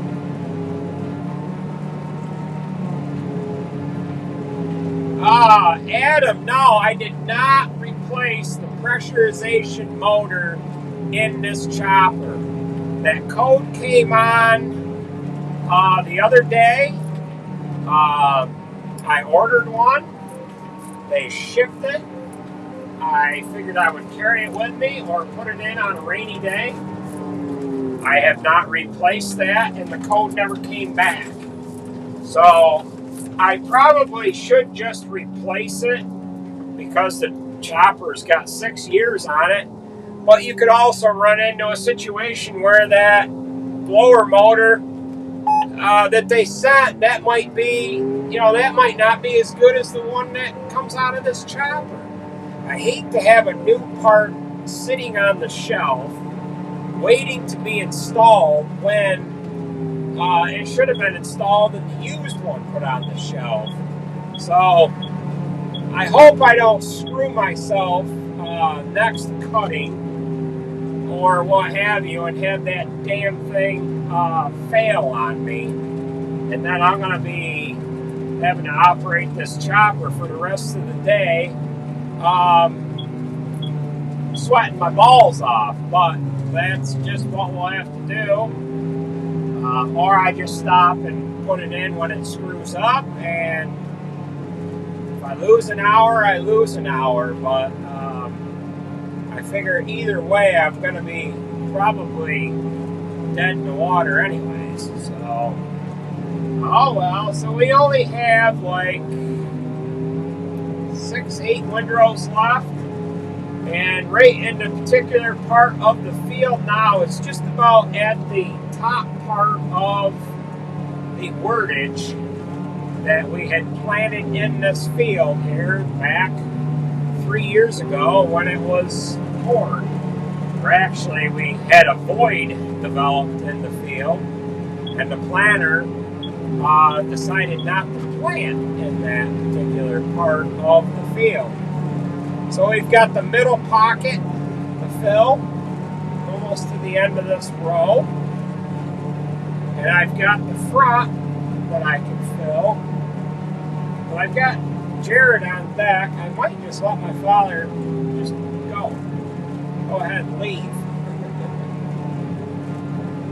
So, yeah.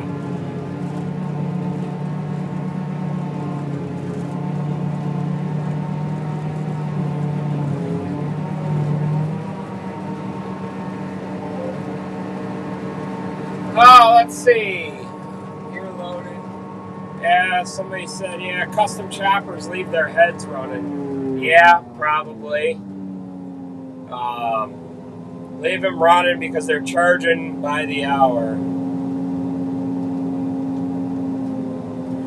Yeah, you're right, Tim. There is pluses and there is advantages to letting it go until the one dies, but the only advantage of putting that new one in now is hopefully if the new one is made the way it's supposed to be made, hopefully that one lasts 6 years, but you very well could put the damn thing in and it could fail 3 days later, and then what do you have?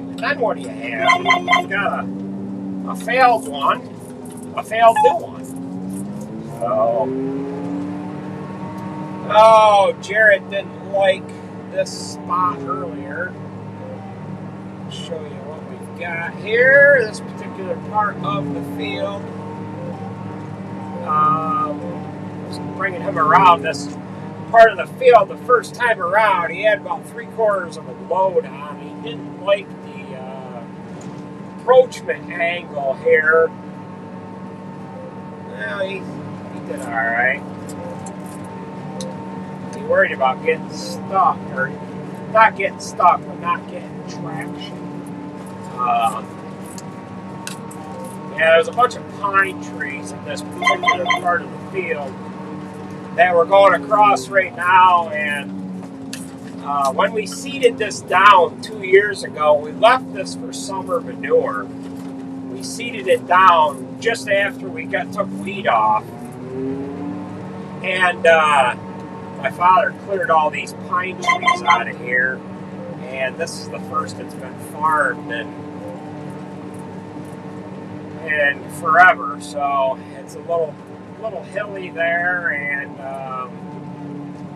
there was some metal that we picked up there last year, and some chunks of wood, and what have you there. So yeah, fun stuff. So we have like 4 windrows left. Probably should send a group text out. I do have to send a group text out.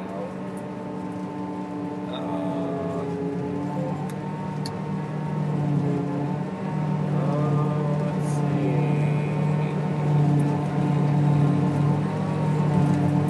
Oh, Stu said the best thing he likes is the harvest lab on that new chopper. Very accurate. Yep, he's exactly right. That's one of the other advantages. Good to hear. One of the advantages. If you guys are just tuning in, one of the guys that actually I met here on YouTube, he's from the UK. He always ran Klaus choppers.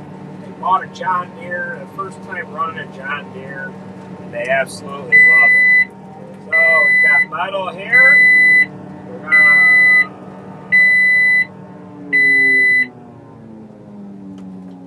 Metal, but I've got to finish out this text. So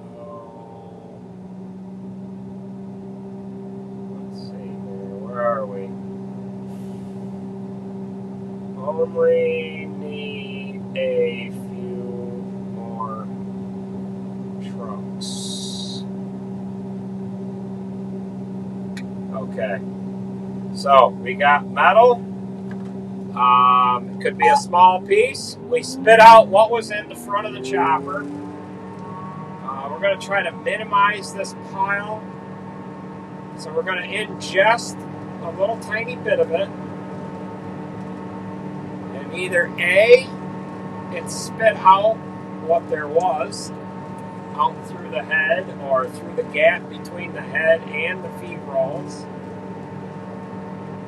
Or it was a stone, so I took in just a little tiny bit. Now we're going to reverse it. We'll get the alarm to turn off. We'll shut the cutter head off. We're going to jump out and see what there is for metal.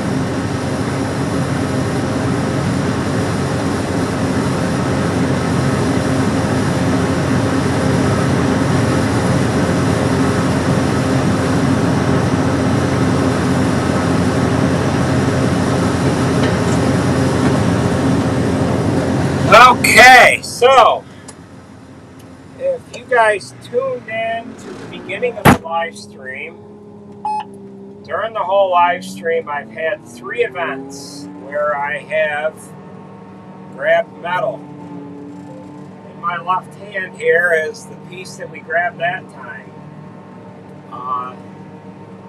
That's pretty good. Usually I don't find anything. You trip it several times. Then after a while, you get past what you had, and then you find it next cutting. And yeah, it's a pain in the butt. So that worked out pretty good to find something or find items. So what we do not want is that metal to go into the chopper. Wire is going to go right, if you didn't have a metal detector, the wire would be able to go right through. It's not going to hurt the chopper. However, it's going to cut it up in pieces that are, well, I'm chopping at 16 millimeter.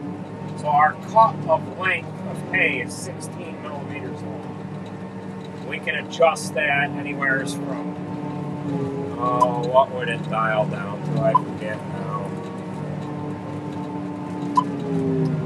Well, I don't want to change it because if I go down too far, I think it's 6 millimeters the shortest.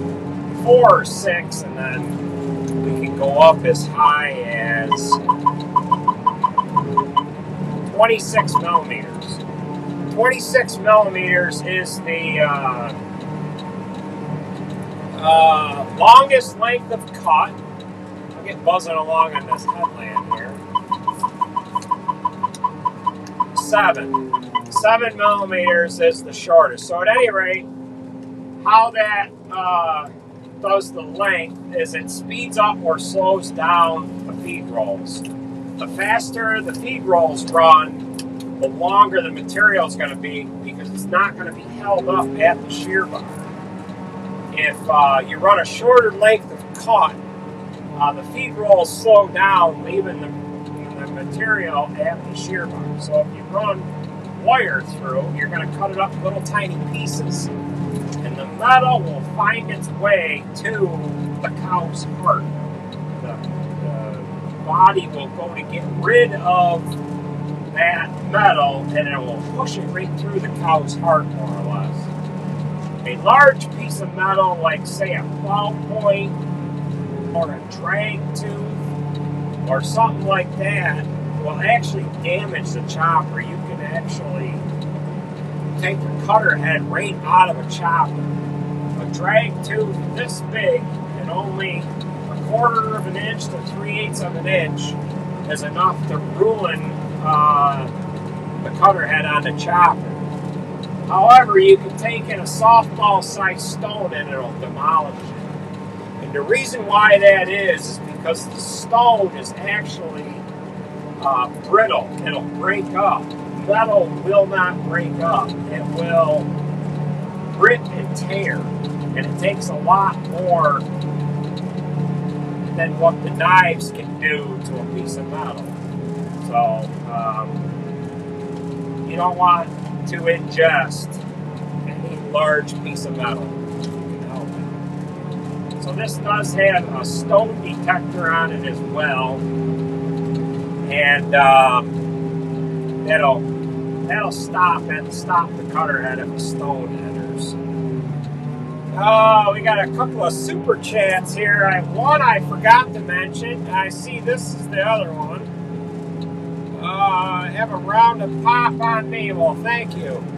There was a super chat I missed earlier as well, and I apologize for that. I think my mind was in a couple of other places here. So, yeah, let's see. We've got 1,000 of you in here.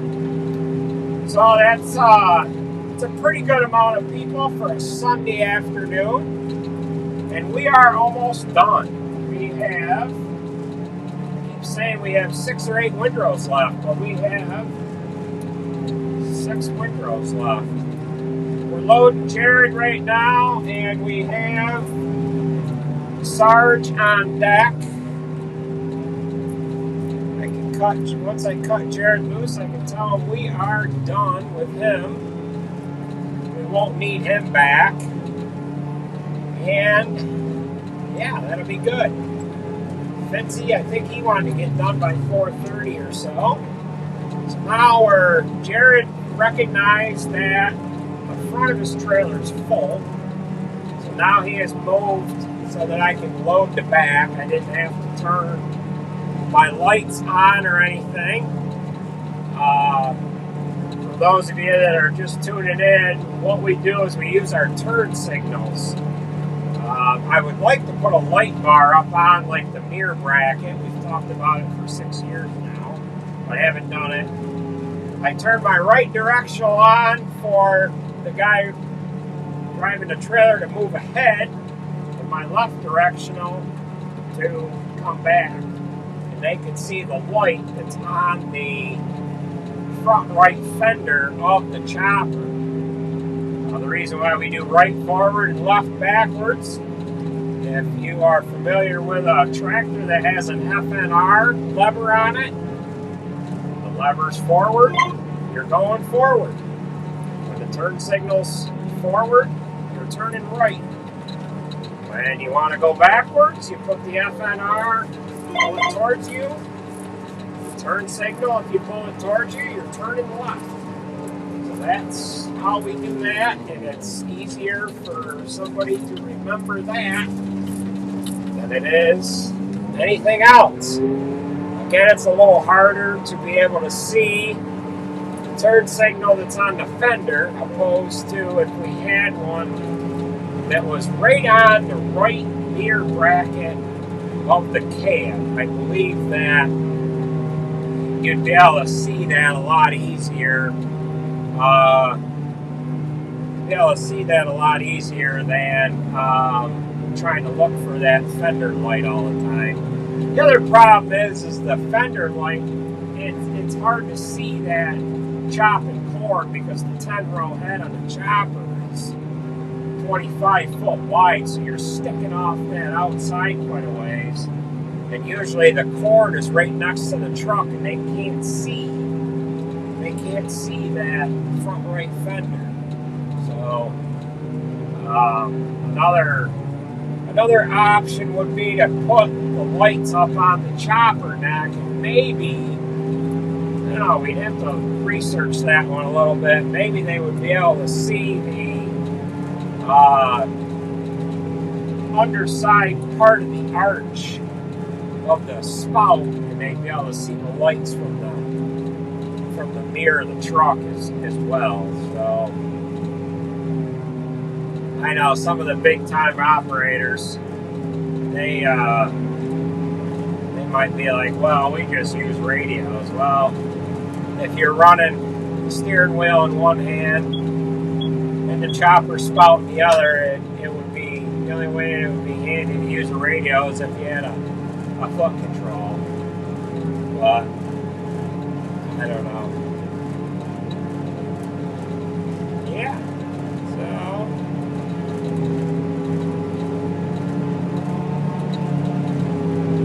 So let's see here. Haven't been reading any comments here.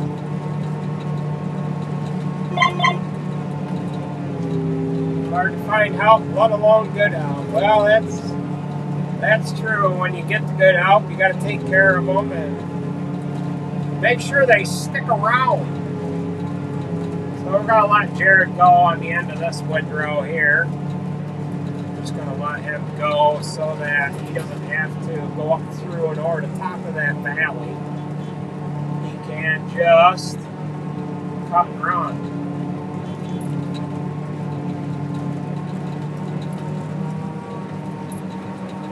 So we are down to the last little bit here. Gonna let him walk that way. We're gonna go this way. Down on the end of this windrow. And take it back the other way. It looks as though we get down towards that other end and the internet ain't as good. So, I don't know if I lost quite a few of you down when I got down to that other end or not. But we got Sarge on deck here, and load him, and I got 2 straight trucks that are in the field right now, and that's no, Sarge is next, yeah. So we'll cut out wide so that he can come in. Doesn't have to do any funky maneuvering. We'll let him slide in there first, and then we'll come around the left side of him.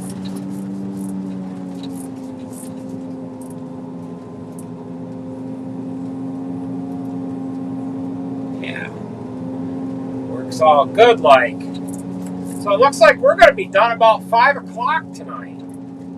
That's too early to get done. We chopped about 4 hours last night.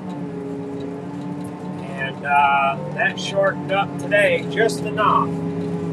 However, we chopped a lot of hay that was a little too wet. The moisture's just sliding around to the point where it's nice right here now. So, and New Zealand, it's Monday already. Yeah, there we go.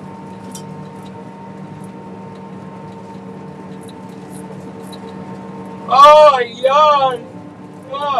4 windrows left. 4 little windrows.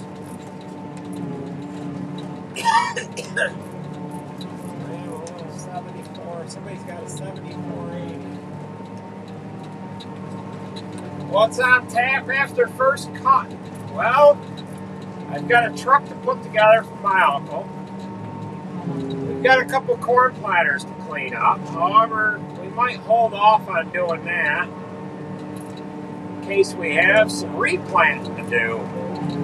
I hear all of the professionals are replanting corn right now, and I'm going to be really disappointed if we aren't able to replant some corn this year, because you just aren't in, you don't fall in the land of the professionals if you're not replanting. So we'll probably hold off on cleaning them up. We've got some other stuff going on. We've got to work on this chopper, which you'll find out in the next video what happened to that. So, somebody was 7 years old when his dad started driving him. That's good.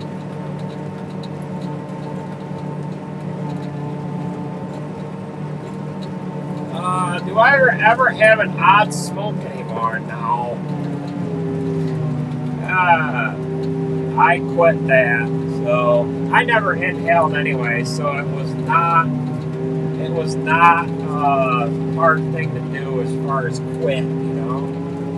You can't quit when you never started, you know. I better not jinx myself and have something break. Well, that 9700 chopper that Kaz let us demo here 4 or 5 days ago is still great. It's only a couple miles away. And if I have a problem, I'll just have to go finish up with that one. But we don't want to do that. We want to stay right in this one, finish the job that we started, and life will be good. I know one thing, I'm getting a little thirsty. I gotta get some water out or something here. My throat's getting a little dry. Oh boy.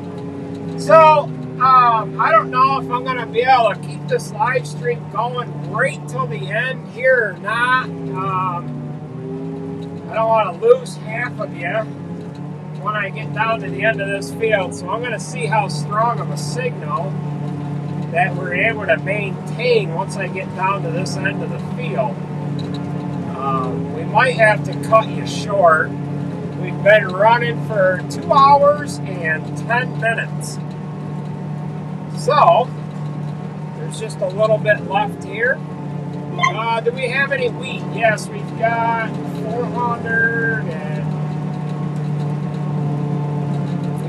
400 actual acres to do. So when you give out them numbers on YouTube, you're supposed to double it, right? Or are you supposed to quadruple it?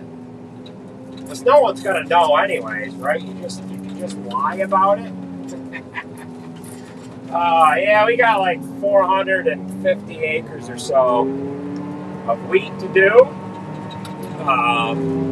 We've got a fair amount of it that's not that far away from the farm, which we like doing a fair amount of wheat because it gives us ground to be able to put summer manure on. So being that we're right close to the farm, they ought to be able to truck a lot of manure in a hurry.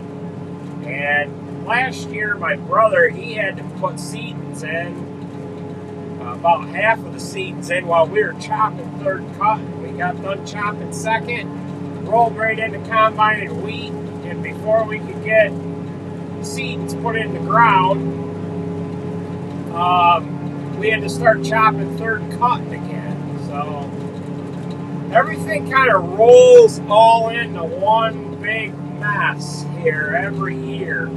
It's that couple times a year. It's as we're finishing up corn, we need to be starting first cutting hay. As we're getting done second cutting hay, we're supposed to be doing wheat. As we're getting done with seeds, we got to be doing third cutting. As we're getting done with third cutting, sometimes we have to roll into corn, or sometimes there's a waiting period and it's like crap. We've got to be doing corn and fourth at the same time. So I don't know. I think I've got enough trucks here. I should send another text message out that says I have enough trucks. I'm sorry I did not look to see how strong the internet connection was down at that end of the field. So I don't know if it got buffering or not, but this app that I use for live streaming, for those of you that are watching the replay of this, you're not going to know that we ever had any buffering. Because what it does is it stitches the whole video together as a video, and then it takes out any of the lag that you get. So we've got a little bit more that we can put on Sarge here. We're going to let him slide up. You can send a text message. Almost there. We have enough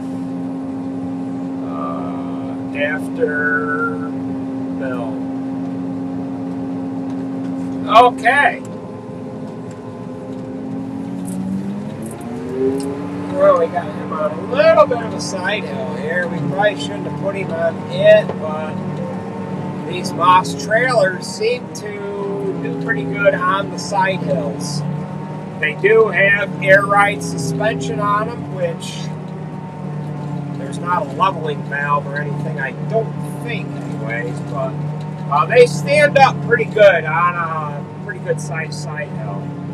So we can send you over this way. We'll look out the side window for a little while. You can watch us top this one off. And we are just about up to the point in the field where we had that political design put into the field. For those of you that are just tuning in, this field that we are chopping right now was the field that we had planted Trump 2020 in 3 years ago.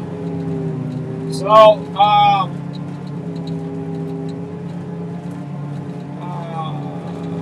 what we did is we tricked the planter into thinking that it already had planted in the area where I had written out Trump 2020. What I did was how did I do it? I forget how I did it because it won't do it that way anymore because of the puck kit that we put in. I think I turned vacuum off and turned 4 rows off on each side and made it think it was planting 8 rows. spelled out the words Trump and the numbers 2020, and then went to plant the field, and as it crossed over those spots, the planter shut off and didn't plant anything there, and then we had a nice little design carved into the field. There is some Google imagery that shows that still on Google Maps. I know our ag consultant, they were able to see it on their Google Maps that they had printed up, and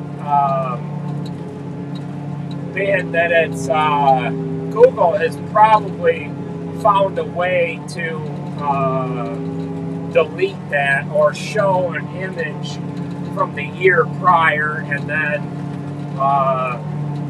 from the year after. So, oh boy. At any rate, it is what it is. It's silly stuff, but, well, we are down to this end of the field. We have as strong of a signal as we could possibly get. Let's see how it turns out when I turn the corner. Well, that is gonna do it. I've got to do a little video. I might as well do it right during the live stream here. So I'll get my little camera out here so that I can come along to you guys when you watch the video. So that's what I'm going to do right now. So we are chopping the last of first cutting for 2023. We're loading Bill Murphy. He's a part-time driver that helps us occasionally on the weekends. Davey was driving, and my brother ended up taking his spot, so he's coming up in behind us here, and I don't think we'll need to load him. So we are just about done. The field that we're chopping right now is the field that I had planted Trump 2020 in, and I'm actually doing a live stream right while we're filming this last little bit of the hay going through the chopper for first cutting 2023.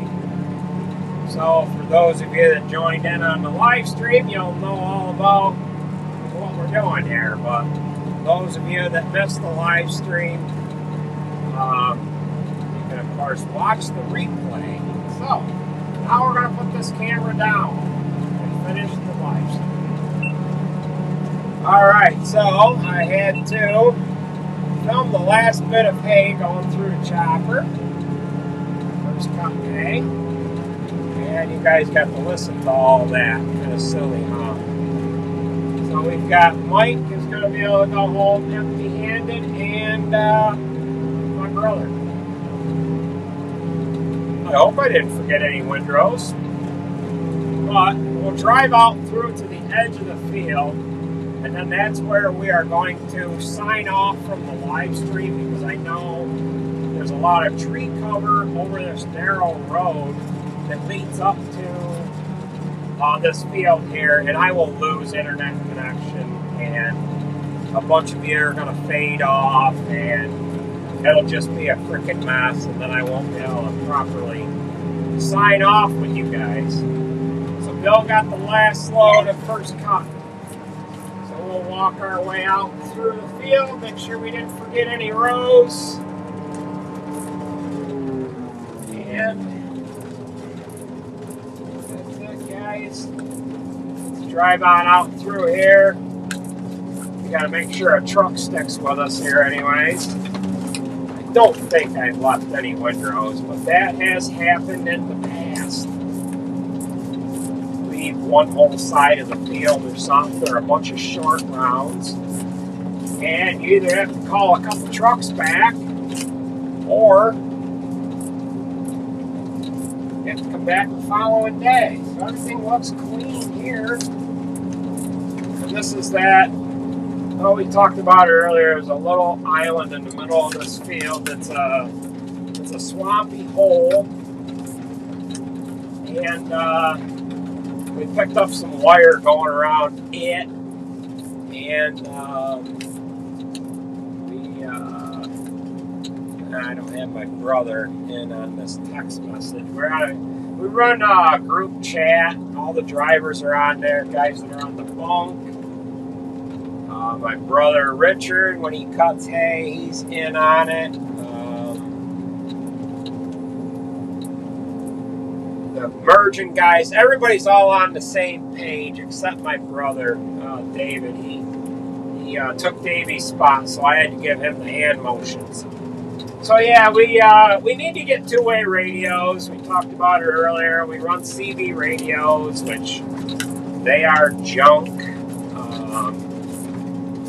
They just don't have the range. You get annoyed by listening to the static. Guys turn the damn things off because they're so unreliable, and when he is right on top of you, you're trying to get a hold of him, and he has turned it off. The only problem we might run into is the goofy chatter that the guys in the bunk might have going on when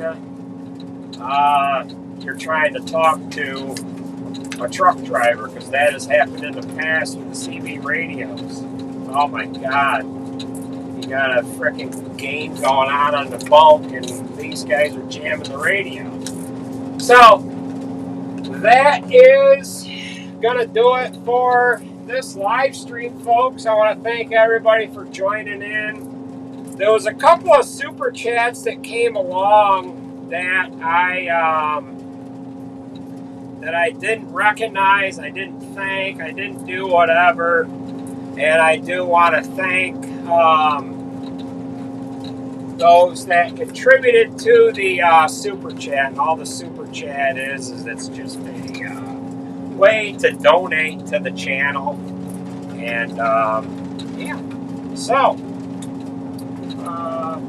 what town name? So the town name would be Lafayette, New York. So if you look up Lafayette, you want to try to find it on Google Maps.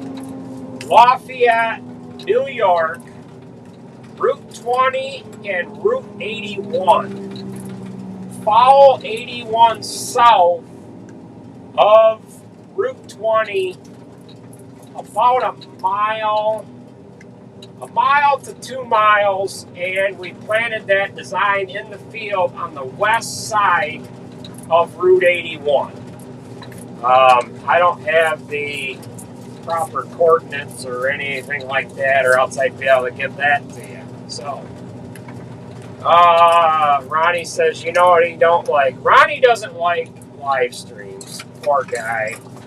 Poor guy. Oh, well.